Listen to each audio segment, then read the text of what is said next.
Hoy vamos a hablar sobre la evolución de la semiótica. Antes que nada, debemos conocer qué es la semiótica.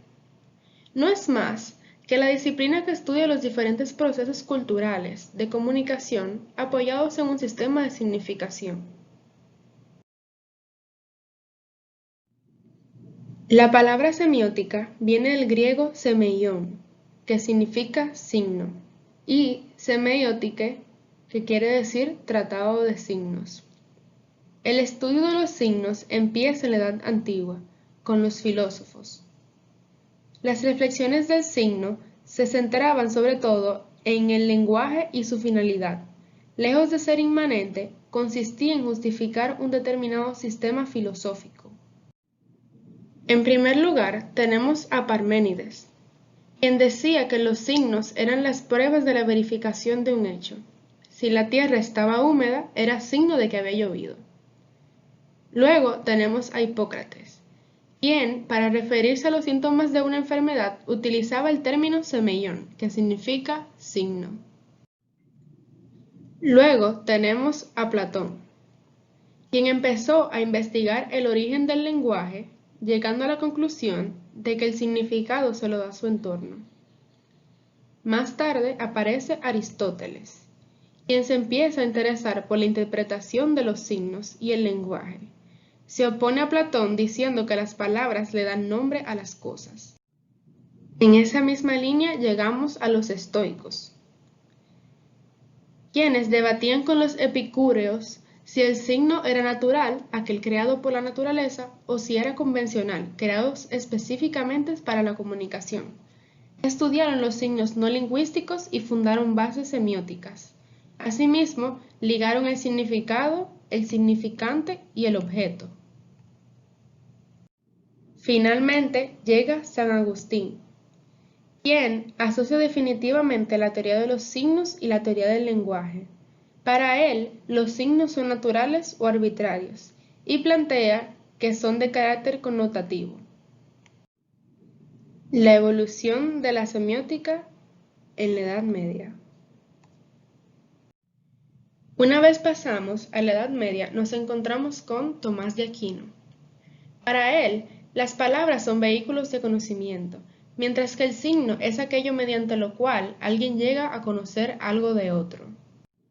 Más tarde, podemos ver a Guillermo de Ockham, quien plantea los signos mentales o privados y los que se hablan o escriben con el fin de comunicarse. Para Ockham, el conocimiento humano se fundamenta en la primacía de la experiencia individual. Según él, el signo es una unidad constituida por el término mental más el término oral o escrito. En ese mismo orden tenemos a John Locke, quien dice que antes del conocimiento no hay nada y que solo a través de los sentidos se llega a las ideas, proponiendo la percepción como primer paso. Evolución de la semiótica en el siglo XX. A pesar de que el estudio del lenguaje y el signo no era para nada nuevo, no fue sino hasta el siglo XX cuando se empieza a hablar de la semiótica como ciencia, que tomó forma con la aparición de dos personajes, Saussure y Peirce. Por una parte tenemos a Saussure, quien estudia el signo lingüístico humano y define a la semiótica como la ciencia que estudia la vida de los signos en el seno de la vida social. Sostiene que todas las palabras tienen un componente material o imagen acústica llamado significante y un componente mental referente a la idea o concepto llamado significado. También vemos a Peirce, quien define el signo como lo que al conocerlo nos hace conocer algo más, y a la semiótica como la doctrina de la naturaleza esencial de las variedades fundamentales de toda posible semiosis, la cual resulta de la operación de el signo, el objeto y el interpretante. Ambas corrientes atrayeron a un sinnúmero de teóricos, quienes no solo se interesaron por estudiarlas, sino también por interpretarlas y aplicarlas a sus respectivas áreas. Primero nos encontramos con Eric Vicens, teórico que se puede considerar heredero de Saussure. Vicens define la semiótica como el estudio de los procesos de comunicación, Con esto nos referimos a los medios utilizados para influir a otro. Los hechos están provistos de significación, y para Weisses estos deberían llamarse indicios, puesto que los mensajes de la comunicación encontrarían su interpretación como procesos de comunicación.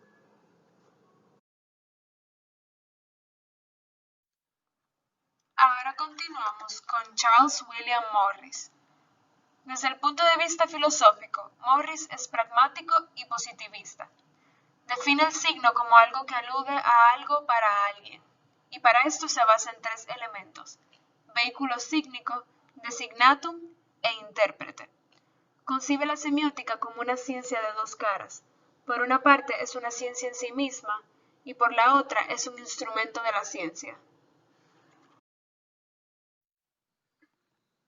Luis Jorge Prieto, destacado lingüista, que nos dice que la clase del significante agrupa distintas realizaciones de las mismas señales y la clase del significado contiene variantes del mismo mensaje.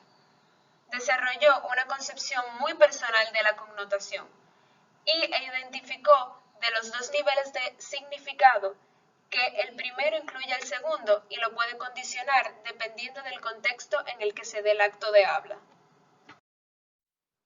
Roland Barthes analizó por primera vez el cine, intentando encontrar un código, una estructura dentro de esa representación de la realidad. Hizo que de la semiótica no sea solo los objetos el interés, sino los discursos que de ellos se elaboren, así como el lenguaje y los signos que están en lugar de los objetos. También estudió el significado y cómo se hace intangible o significativo lo cotidiano. Humberto Eco piensa que para comprender mejor muchos de los problemas que aún nos preocupan, es necesario volver a analizar los contextos en que determinadas categorías surgieron por primera vez, además de que estudia toda la cultura como proceso de comunicación. Y nos plantea dos hipótesis. Toda cultura se ha de estudiar como un fenómeno de comunicación y todos los aspectos de la cultura pueden ser estudiados como contenidos de la comunicación.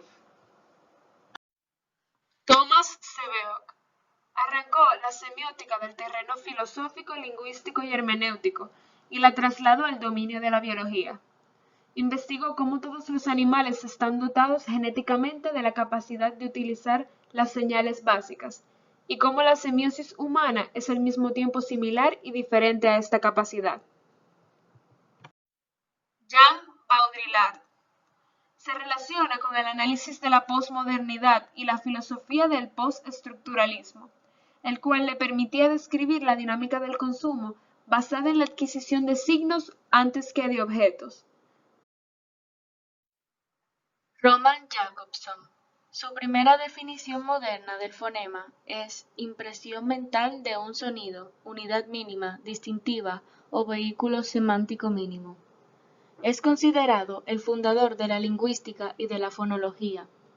Sin duda, una de las preocupaciones más antiguas de este fueron la estilística y la poética. Emile Benveniste.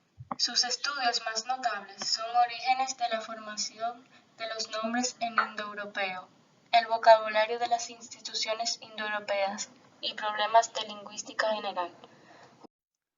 Claude Lévi-Strauss afirmó que las culturas se construyen como lenguajes, siendo la cultura un sistema de comunicación simbólica. Un fundamento del estructuralismo de la antropología estructural de Lévi es un enfoque que entiende a la cultura humana como una forma de lenguaje. Algirdas Julius Greimas empezó postulando la existencia de un universo semántico que definió como suma de todos los posibles significados que puedan ser producidos por los sistemas de valores de toda la cultura de una comunidad etnolingüística. Yuri Lotman explicó que la semiósfera es el universo simbólico de una cultura y que ella se conforma por los actos comunicativos de los individuos que la conforman. Su característica es su panlogismo, que afirma que todo lo real puede ser reducido a elementos racionales.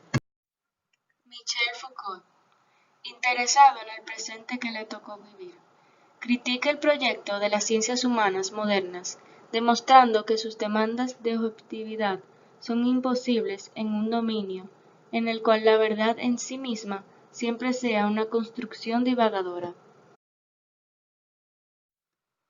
Michael Halliday describe el lenguaje como un sistema semiótico, no en el sentido de sistema de signos, sino recurso sistémico para el significado.